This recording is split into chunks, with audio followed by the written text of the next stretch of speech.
Nous dans la prière d'accueil de la parole. Ô Dieu, toi qui es créateur de vie, toi qui souffles sur les braises éteintes afin de les ranimer, toi qui es force et créativité, nous nous ouvrons à ta lumière qui brille toujours au cœur de nos difficultés, lumière obstinée de l'espérance. Parle-nous, ô Dieu, nous t'écoutons. Amen.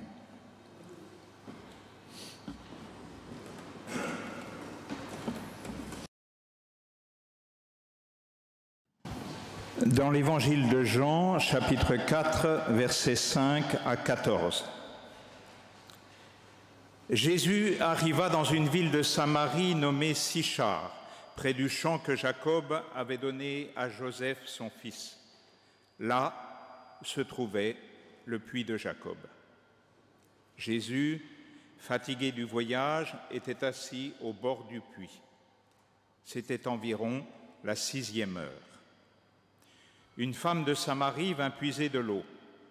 Jésus lui dit : « Donne-moi à boire. » Car ses disciples étaient allés à la ville pour acheter des vivres. La femme samaritaine lui dit : « Comment, toi, qui es juif, me demandes-tu à boire, à moi qui suis une femme samaritaine ? » Les Juifs, en effet, n'ont pas de relation avec les Samaritains.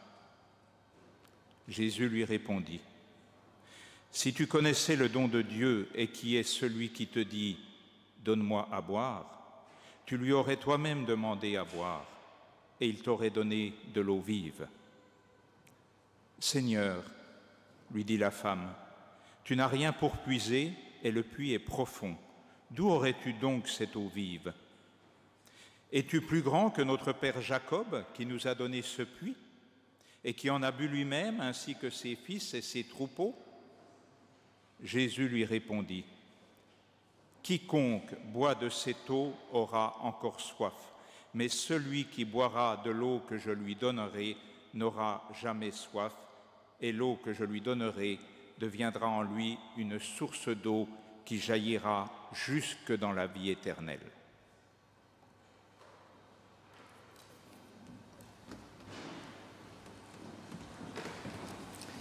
Je vous invite à chanter le cantique 4704, c'est page 700.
Celui qui boira l'eau que je lui donnerai n'aura plus jamais soif.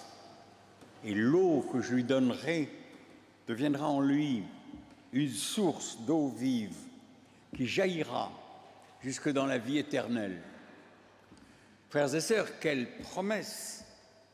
Cette eau qui nous désaltère et fait que nous nous relevons courageux et forts dans une vie heureuse, apaisée et désaltérée de toutes les soifs qui nous rendent la vie impossible. Je compare cette promesse de l'eau qui jaillit en nous avec ce terrible chant de l'ivrogne de Baudelaire. Ma femme est morte, je suis libre, je puis donc boire tout mon soûl. Lorsque je rentrais sans un sou, ces cris me déchiraient la fibre. L'horrible soif qui me déchire aurait besoin pour s'assouvir de tout le vin que peut tenir son tombeau. Ce n'est pas peu dire, je l'ai jetée au fond d'un puits et j'ai même poussé sur elle tous les pavés de la margelle. Je l'oublierai si je le puis. Je pense, il est vrai, à ces alcooliques. Je me suis occupé de la Croix-Bleue dans le temps, vous connaissez vous aussi, des gens pris par l'alcool et qui ont toujours soif. Les gens qui prient pour avoir l'argent de s'acheter une bouteille de plus et une prière qui, justement, n'est que bien rarement exaucée, comme si Dieu n'écoutait pas et n'existait pas. Je pense aux malades qui ont soif de guérison et qui prient pour être guéris, des prières épuisantes et bien décevantes. Je pense aux couples dont l'amour s'affaiblit, bas de l'aile, qui prient pour retrouver l'amour du premier baiser. Prière bien compréhensible et puis rarement exaucée. Je pense aux employés des administrations humiliés, priant pour être délivrés de la domination écrasante des petits chefs, du DRH, dans une soif de dignité, une attitude d'infériorité, de culpabilité et des prières bien rarement exaucées. Je pense à ceux qui achètent des billets de loterie et qui prient désespérément pour que leur numéro sorte et que la richesse arrive, ceux qui ont soif d'une autre vie et qui ne sont jamais exaucés. J'ai vu à Palerme, en Sicile, des affichettes sur tous les murs qui disaient « Sainte Lucie, délivre-nous de l'impôt de la mafia, soif de liberté ». Pas du tout exaucé, aucune aide spirituelle ne venait, surnaturellement. Et je pense à cette promesse de Jésus, de la part de Dieu, de ce dynamisme créateur, d'une eau jaillissante à l'intérieur de nous, ne venant pas comme un miracle extérieur, mais en nous. L'eau que je lui donnerai deviendra en lui une source de vie jaillissante et jusque dans la vie éternelle. Non pas un miracle surnaturel, mais un miracle intérieur. Une source que l'on boit intérieurement ne vient pas de l'extérieur, avec toutes ces prières dont je vous parle qui ne sont pas exaucées, parce que c'est de l'intérieur de nous que Dieu promet d'agir dans ce texte de Jean. Et juste après, il y a la promesse du pain de vie qui se multiplie pour nourrir la foule, un pain qui justement nous nourrit de l'intérieur lorsque nous l'avons mangé. Je suis le pain de vie, dit Jésus, celui qui vient à moi n'aura plus jamais faim. Un pain qui vient à l'intérieur nous nourrir.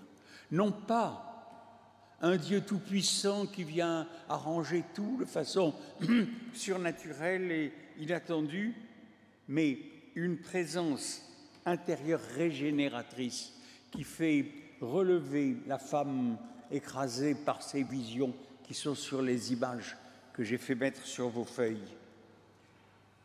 Un dynamisme qui agit en nous, une énergie qui s'enracine en lui, mais qui n'agit pas sans nous, une énergie qui n'est pas sans Dieu, mais une énergie qui n'est pas sans nous, un esprit de résurrection, vous savez bien, qui nous renouvelle, qui nous donne force et courage, en vérité, pour affronter la vie telle qu'elle est, avec tout ce qui se présente, une énergie qui sera toujours suffisamment forte, suffisamment renouvelante pour que nous puissions nous tenir debout comme des enfants ressuscités de Dieu. Paul avait écrit, et je pense que l'évangéliste Jean s'est inspiré de lui, Paul avait écrit aux Éphésiens, par la puissance qui agit en nous, il fait infiniment au-delà de ce que nous demandons ou pensons. À lui soit la gloire.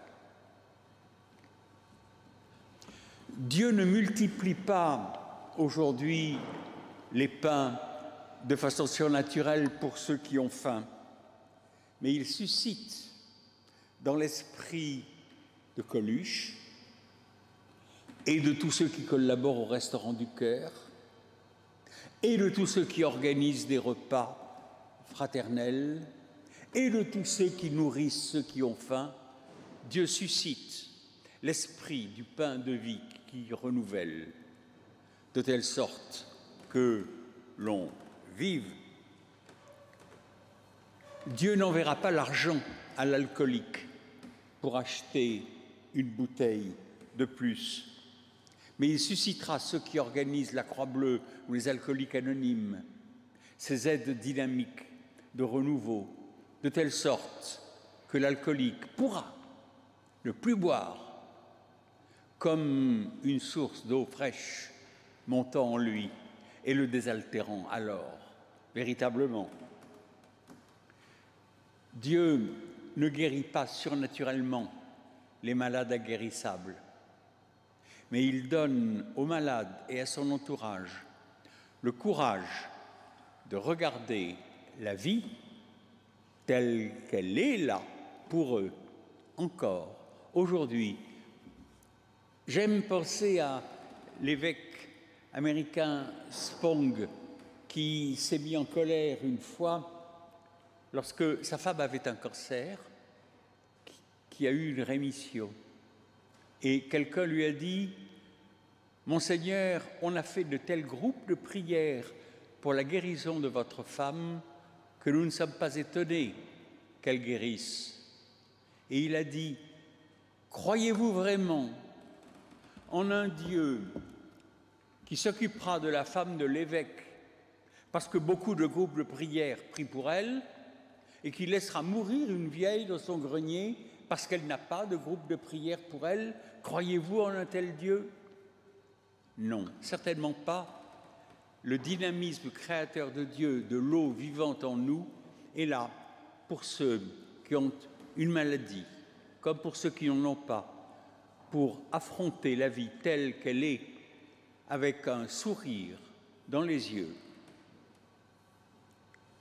Dieu n'arrangera pas les relations du couple dont l'amour s'étiole, mais il suscitera dans les paroles de son entourage les conseils de respect de l'autre, de souci de l'autre, de recherche d'aide de l'autre, qui fait que l'autre aura un amour qui reviendra, et réciproquement aussi, de telle sorte qu'un amour enfin retrouvé avec l'eau vive de Dieu, de l'amour qui monte en nous. Dieu ne délivrera pas les Palermitains de l'impôt de la mafia, mais il permettra aux Palermitains qui en ont le courage, comme il le fait d'ailleurs, de se réunir pour refuser à la mafia de payer le pinzo.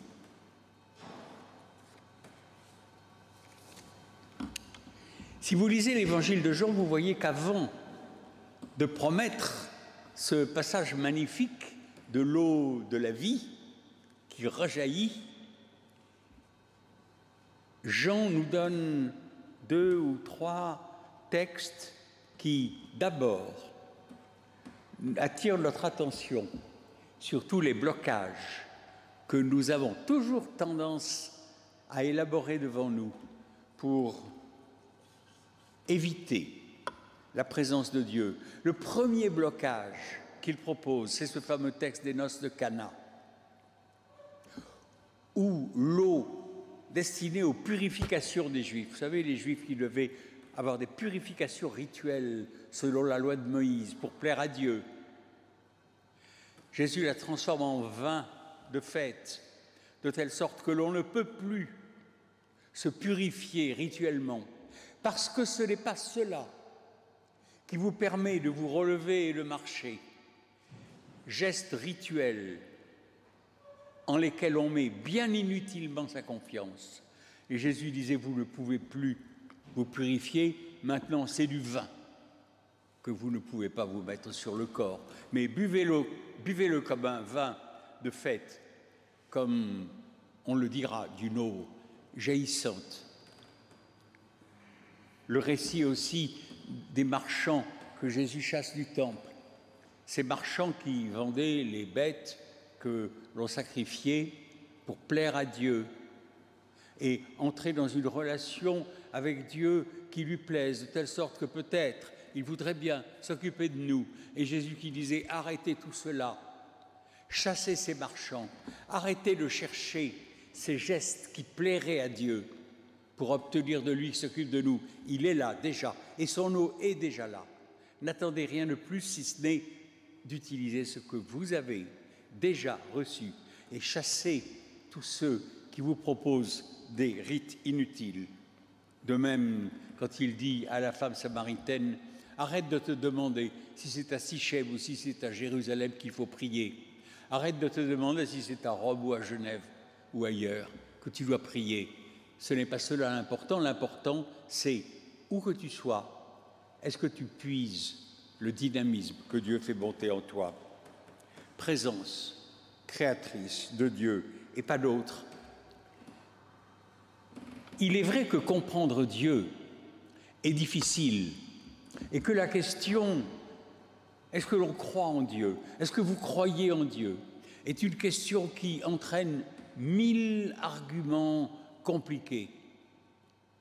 Mais Jésus ne dit que ce n'est pas cela la question. Il ne s'agit pas de se demander qui est Dieu. Il s'agit de se demander simplement est-ce que son dynamisme créateur monte effectivement en moi et en toi? Il ne s'agit pas de se demander si les miracles révèlent sa divinité toute puissante. Il s'agit de se demander si ce sont des signes d'un renouveau possible à partir du moment où Dieu vient en nous et nous régénère. Dans notre monde, la moitié des gens se sentent, disent les statistiques, tristes et anxieux,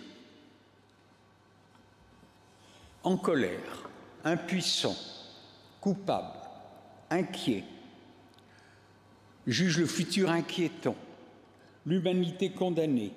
Il paraît que 39% des Français hésitent à faire des enfants à cause de l'angoisse qu'ils ont de ces créatures qui pèsent sur eux, comme sur la femme de votre image. On ne reconnaît pas Dieu dans les prières incessantes, Ce n'est pas cela la piété. On ne reconnaît pas Dieu dans les plaintes incessantes. Ce n'est pas cela la vie chrétienne. On ne reconnaît pas Dieu dans les mécontentements permanents. Ce n'est pas cela la vie des enfants de Dieu. On ne reconnaît pas la présence de Dieu dans les préoccupations incessantes des soins de la personne, vous savez, des régimes que l'on veut suivre. Êtes-vous végane? Parce que quand on est végane, tout va mieux. On reconnaît la présence de l'eau jaillissante de Dieu lorsqu'un alcoolique arrête de boire, parce que les alcooliques anonymes se sont occupés de lui. Lorsque un malade ou une personne en deuil sourit malgré tout. Lorsque, dans un couple, un peu de respect, un peu de souci de l'autre apparaît de façon nouvelle.